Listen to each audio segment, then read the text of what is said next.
Welcome back to another episode of Out Loud Geek, where we discuss news and views about pop culture, science fiction, fantasy, food, cooking, the outdoors, and more.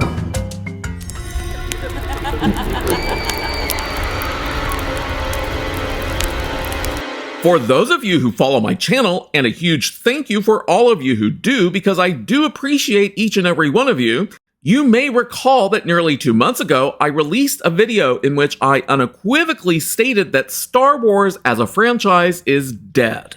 Well, I want to assure each and every one of you that after having subjected myself to watching the first episode of Dave Filoni's latest Kathleen Kennedy-approved series entitled Ahsoka, I can emphatically state that yes, Star Wars is still dead. And for anyone who believed that there was a modicum of a chance that this latest series could revive Star Wars, no, it's not. In fact, the Ahsoka series simply provides additional evidence that Star Wars is indeed dead. To explain, let me share my personal thoughts on the first episode of Ahsoka. And I'll begin by asking the following question. What the heck happened to Dave Filoni? He did some incredible work on Star Wars The Clone Wars and Star Wars Rebels back in the day. But this Ahsoka series, which is based on those two long-past animated series, the latter more than the former, lacks at least two crucial elements that made each of them very good: engaging characters and exciting stories. The first episode of Ahsoka is by far one of the slowest and most boring live-action renditions of Star Wars that I have ever watched. While it's okay for a show or movie to have a few moments in which there is no dialogue in order to establish a particular mood or location, Dave Filoni essentially took a script that was probably no more than 40 minutes in length and stretched it out to 57 minutes with long pauses between spoken lines and unnecessarily long cringe-worthy moments in which characters are emotively staring at each other and saying absolutely nothing. And this doesn't just happen once or twice, it happens frequently throughout the entire episode. But when characters do actually speak, half the time their delivery is about as slow and sometimes deadpan as possible. For those of you who painfully subjected yourselves to watching Jar Jar Abrams' dumpster fire of a movie, Star Wars IX: The Rise of Palpatine, you may remember Poe Dameron announcing very flatly, "Well, Palpatine returned." I actually can't say it as flatly and deadpan as he managed to do. But now imagine that style of speaking occurring multiple times by multiple characters. Does that sound entertaining and engaging to you? And mind you, that's when they actually are talking and not just staring at each other silently for seemingly minutes on end. But unfortunately, that's what the entire first episode of Ahsoka is like from start to finish. And that's not even touching upon the truly awful plot points. First, there's the idiot captain of a large New Republic cruiser who permits a small old Imperial-style shuttle to land on it after it sends an outdated Jedi code that's probably 25 to 30 years out of date. Does that actually sound like a logical thing for a captain to do? No, it doesn't. But he does it anyway so that Filoni's boring and contrived first episode plot can move forward. Naturally, the idiot captain is killed by the shuttle's passengers, who are lightsaber-wielding Dark Force users who we later learn are named Baylan Skoll and his apprentice Shin Hati, as played by Ray Stevenson, who died back in May, and Ivana Sakno. The two very quickly free a woman who Ahsoka Tano had captured off-screen before the first episode begins.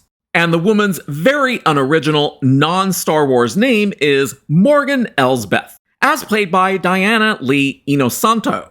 The name Morgan is clearly a derivative of the witch Morgana Le Fay from the legends of King Arthur. And the last name Elsbeth, which can also be spelled with a P as Elspeth, is a Scottish form of Elizabeth and is reminiscent of characters from movies such as 1981's Dragon Slayer and 1983's Krull, both of which had characters named Elsbeth.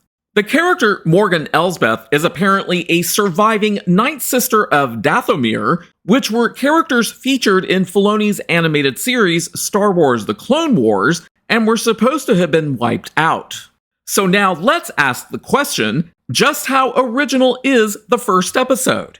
When we first see Ahsoka Tano, as played by Rosario Dawson, and yes, she's the same actress who stars in that currently flopping Disney movie Haunted Mansion, which I have spoken about several times in my Who Will Be the Biggest Flop video series, she's looking for something at what is apparently what used to be an old Night Sister temple. And the MacGuffin that she's looking for is a metal ball containing, wait for it, a map!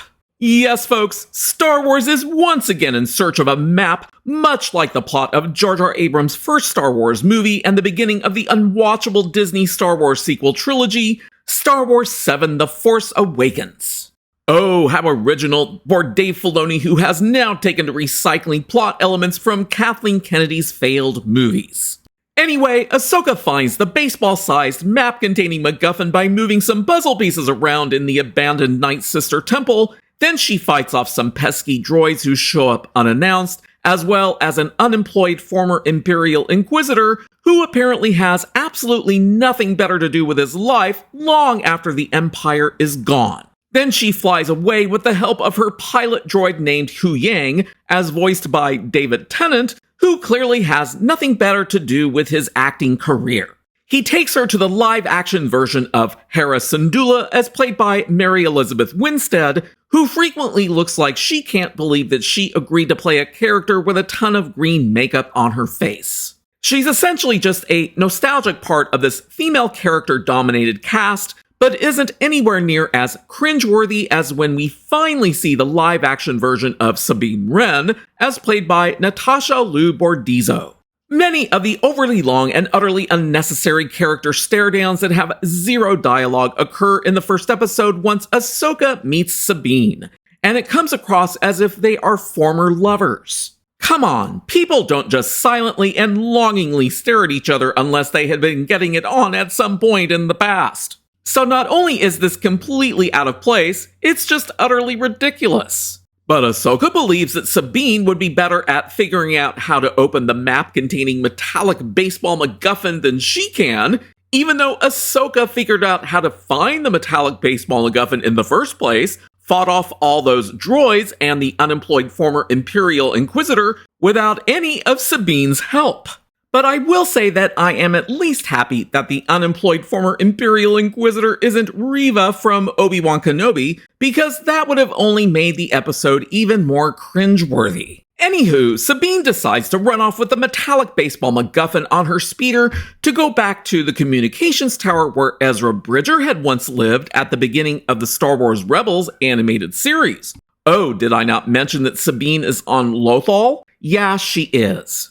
But guess what? The same type of pesky droids show up on her tower and attack her, but she manages to fight them off only to find the annoying blonde Dark Force Padawan Shin Hati waiting for her. So Sabine grabs her lightsaber because she's apparently force sensitive and had trained with Ahsoka until Ahsoka couldn't deal with her any longer, and fights Shin Hati, who overpowers Sabine and stabs her in the chest with her red lightsaber. Because, you know, Ahsoka is a female-centric Star Wars show, so most of the action is only going to be female to align with Kathleen Kennedy's ideal that the Force is female. Can't have too many pesky male Force users around now, can we? But don't worry about Sabine, it's only the first episode, and as we saw in Obi-Wan Kenobi, being stabbed in the chest with a 3,000-degree lightsaber is apparently no longer fatal. So after forcing myself to get through 57 minutes of boredom, I didn't want to continue watching the second episode immediately. Instead, I decided I needed some time to recuperate, but I'm not expecting it to get much better. And I now wonder just how many viewers decided not to watch the second episode at all after slogging through the first episode. I have no doubt that there is probably a huge drop-off in viewers between the first and second episodes, but that data probably won't be out for a while if it gets reported at all. So if you haven't seen Ahsoka yet but you're planning to, I'd suggest that you drink a lot of coffee beforehand, as it might just help you to stay awake. Thanks for watching today, and a huge thanks to everyone who has subscribed to our channel. We appreciate your support. If you enjoyed this video, please press the like button, and please feel free to share a comment. If you'd like to help support this channel, please press the red subscribe button, and please press the bell to receive notifications for new content. You can also find us on Facebook, Instagram, Threads, and Twitter by clicking on the links in the description. Until next time, this is Out Loud Geek.